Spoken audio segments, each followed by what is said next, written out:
Hello and welcome back to RollGiants, the official podcast of Waynesboro High School. I'm Mrs. Ford, and today's episode features our newest member to the administration team, Miss Melissa Cobb. Before getting into the interview, one production note. I must apologize for the audio quality. I'm still learning how to use the equipment, and the content was just too good to re-record. With that in mind, let's get into the interview. Seriously, this podcast is going to be the best thing that's ever happened to us. I can't wait. Yeah. And you learned this at VASP? I did. Yeah. All right, are you ready? Yeah. You can do this. I promise you can do this. Okay, I'm excited. All right. So, first question. How long have you been in education? How long have you been in this position? And how did you end up here? Well, I've been in education for 13 years, 9 of those as a history teacher, and then 4 as a high school principal. And I've been in this position, this is day 7, and a lot has happened in those 7 days. But I got here because I saw the position was open and I was excited about it. I'm looking for a challenge to be in a school that's bigger than what I've been in before. And also it's closer to family. So I'm coming back home. My family's in Augusta County, and so I want to be near them and see my niece and nephew more and my parents. So you said come to a bigger high school. What does that mean? Well, I was at Perry McClure High School in Buena Vista, which had 350 students, grades 8 through 12. And I looked at the demographics here, and I think it's slightly bigger. So I think we're almost 3 times bigger than that. Yes, you are. And we have three stories here. I had 2 hallways in my previous high school. Wow. Okay. So are you worried about getting lost while you're here? Yes, I've already told my family I'm going to sprinkle breadcrumbs all over the hallways. And I'm going to follow that trail back to my office. Just be careful. We've had a family of ducks here, so they laid eggs out back, so we might end up with ducks. Oh, gosh. Yeah. Okay. I hope no one eats my breadcrumbs. So, why did you want to get into admin? I didn't. Let's be honest. My old superintendent came to my classroom and was like, hey, you're a leader. You've done great things as a department head. I'm going to need you to take some classes and go into administration. Here's the whole building. Here's the whole building. Great. And so I did a year with Longwood and got my endorsement, and then I was named principal in 2018. I mean, that's pretty non-traditional. People are usually an AP first. Oh, I went straight from classroom to principal. No middle. And what was the culture shock behind that? Because I can't imagine that was a smooth transition. It went better than I expected, Okay. but the real problem was I was their peer, and then I became their boss. Yeah. So I was nervous about that, but they clapped for me after my first faculty meeting. So I was Okay. like, okay. I mean, I'm doing this right. Yeah, that's good. Did Yeah. they clap for you at the end of your first year? They did. After evaluations? They were like, are you coming back? I was Okay. like, oh, yeah, I'm in this. Okay. And then, by the way, I had 1 normal year. Right. And then COVID. Right. Yeah. It hasn't been normal since. And, we're going into the 22-23 school year, and I've been in my position since 1920, so I've had 0 normal years. So this is going to be great. It's going to be amazing. Yeah. So did you always want to be an educator? I did, yes. Okay. First grade, kindergarten teacher was good, loved her. Mhm. First grade teacher was great, but the second grade teacher, who I still talk to, was wonderful. You want to know why? Hmm. She had a bathtub, a clawfoot bathtub in her classroom. Why? With pillows, and we all got in it to read. Like all at once? No. I'm thinking now that probably is not a good idea to do. But back in the day, we didn't have COVID or anything, so it was fine. And she was awesome. She was young and vibrant, engaging, so I fell in love with it. And I was like, I'm going to be Miss Sipe when I grow up. Now she's Mrs. Visor, but Okay. I followed her, and she's in central office in Augusta County, and she's doing great things. So Okay. I had a role model. But you didn't go into elementary school. I did for one day. I went to Mary Baldwin, and I was in elementary education. And Okay. I went one day, and I was like, no.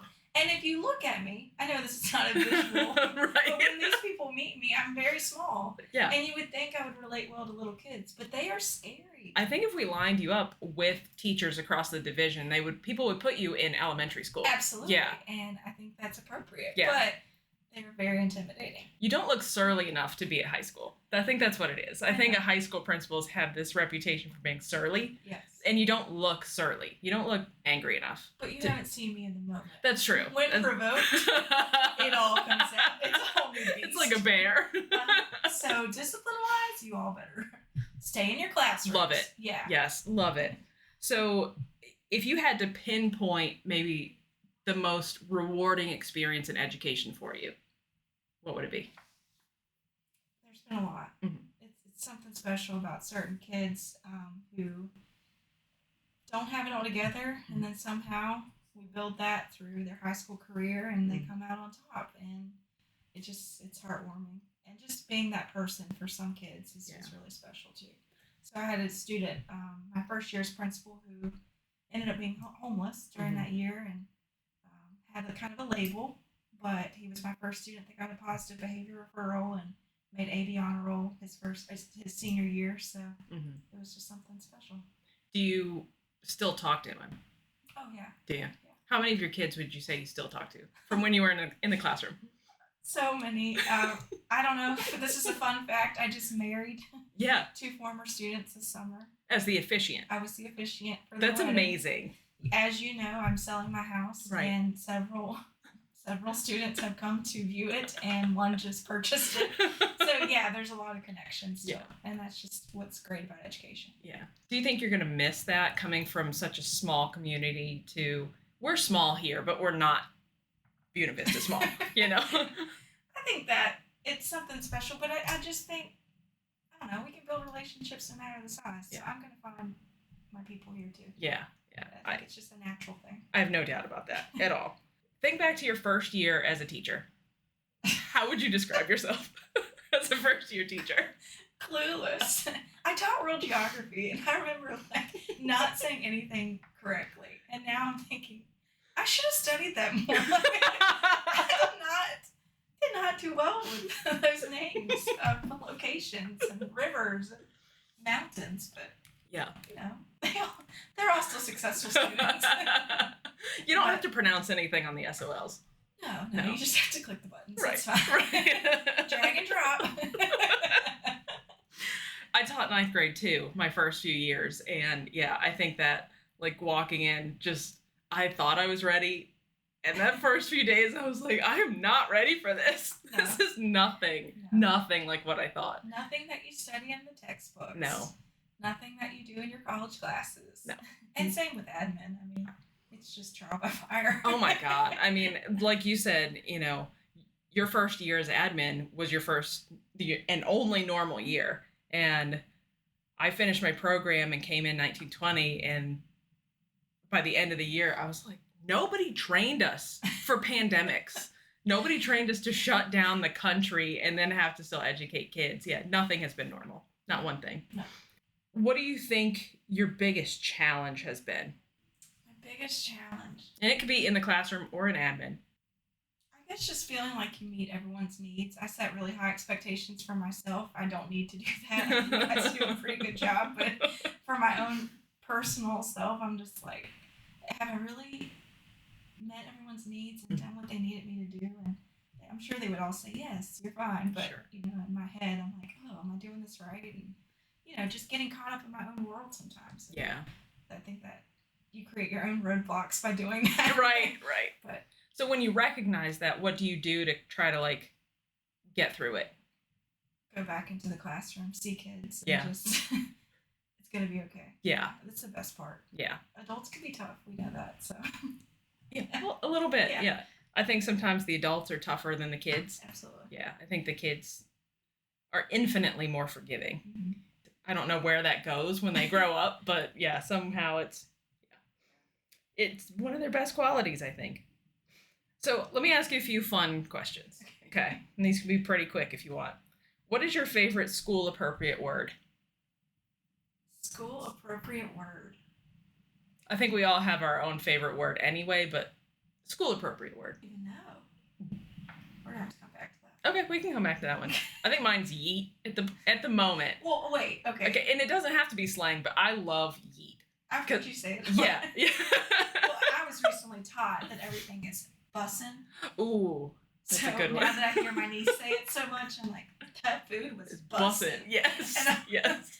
I think that it'll go out of style. And it probably already is. I'm actually probably late. Oh, completely behind the 8 ball. Yeah. And I think that's why I like it so much is I just want to beat that dead horse. I want to yeet that dead horse right out the window. But have you noticed we have so many weird educational terms and acronyms? Yes. Everything has an acronym. Everything has an acronym. Right. So I think we've decided we're going to turn things into acronyms that are not meant to be acronyms. Yeah. We've already done that. We let's have. Be honest. Right. If blank were an Olympic sport, what would you medal in? Oh, this is going to be my best story. Yes. So, I don't know what we're going to call. I guess we're going to call it dunking basketball. Okay.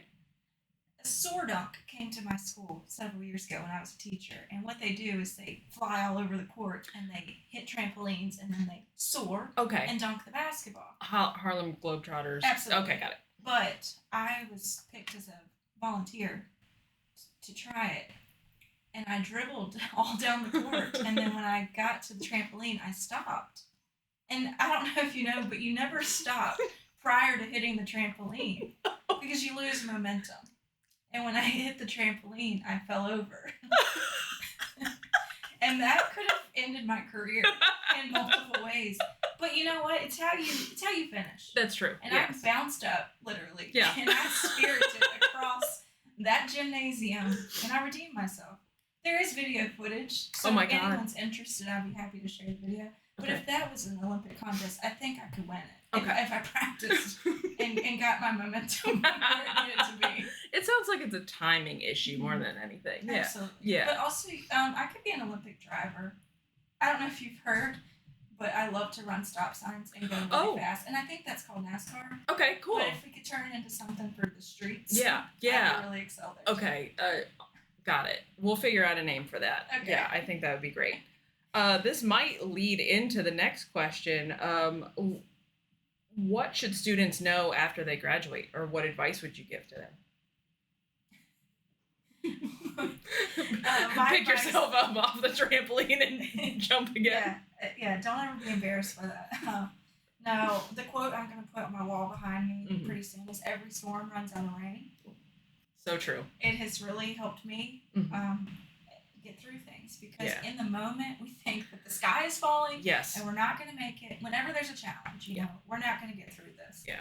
And all of my challenges, no matter what they've been, I've come out usually even better than when I started. So we can't see the big picture, but sometimes we've got to just take a breath, take the exit ramp, right, and detour, right, and just work through it. It's going to be okay. I think COVID was like that. I think it felt like the rain was never going to stop. Right.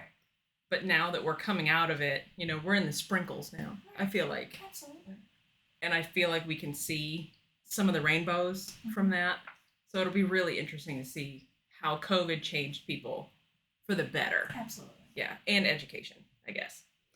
And best piece of advice you've ever been given, and that maybe those two go together. Well, I think I told you earlier, my mom would drive me to school on the first day of school every year from kindergarten until I got my license. And she would lecture me in that half-mile drive. Of course. Thank God it was only half a mile. But it was, now, Melissa, you only get one chance to make a good first impression. And it stuck with me. It was in my graduation speech, my first year's principal. I think it's relevant. Make eye contact. Have the firm handshake. Really, show who you are in that first impression so that you become memorable for that person and you leave a lasting impact. So, now, I don't know what's going to happen after that, but that first impression is critical for when you're meeting people. Yeah. I wasn't part of your interview, but that was something that Mr. Stam came out of the interview going, that was the firmest handshake I have ever been given. That's enough. That's enough for me. Yeah. So and if you come by my office and look at my hands, they are very, very small. I could be in the circus with my own routine with these small hands. But you know what? It doesn't matter the size. No. You just go in there and give them a good handshake. That's exactly look right. them in the eye. That's exactly Speak with confidence, and you're good to go. Do you want to come back to your favorite school appropriate word?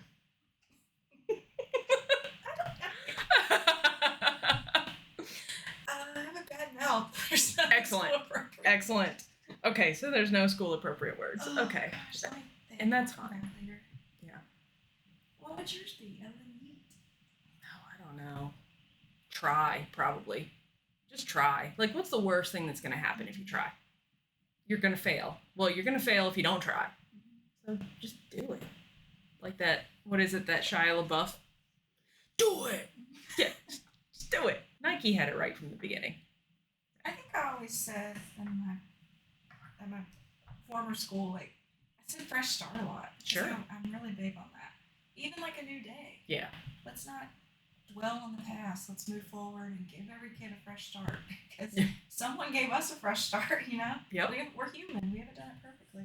Right. So I know that's 2 words. So I don't care. The rules, but maybe it should just be what's your favorite school appropriate phrase. Yeah. Phrase. Okay. Now I gotta be different. Yeah. You get phrase. Everybody else gets a word. Okay. Yeah. And that's all they need. So any last thoughts that you want to leave our listeners with? This would be our community members, parents, students. I'm excited to be a little giant. You are a little giant.